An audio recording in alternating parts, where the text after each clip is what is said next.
শিবের কাছে নাগ খুবই গুরুত্বপূর্ণ। তো নাগ বা সাপের ব্যাপারটা আসলে কি?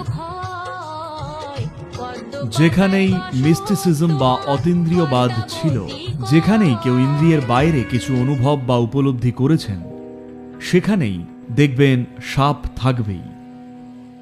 আমার জীবনের শুরুর দিকে যখন আমি মহীশূরের জঙ্গলে বা পশ্চিম ঘাটের বিভিন্ন জায়গায় ধ্যানে বসতাম, কয়েক ঘন্টা বসার পর যখন চোখ খুলতাম, দেখতাম 12-15টা কোবরা ঠিক আমার সামনে বসে আছে। কারণ ওদের এই বোধ শক্তিটা আছে, যে মুহূর্তে আপনার শক্তি ওঠে, ওদের সেটা পছন্দ আর ওরা চলে আসে। তো আদিযোগী বা শিব যে গলায় সাপ পেঁচিয়ে রাখে, সাপ তো সরীসৃপ, বুকে হাঁটা প্রাণী, অন্তত মাটিতে থাকা, কিন্তু না, সে একদম উপরে, ঠিক ওনার পাশে। এক অর্থে শিব বোঝাতে চায়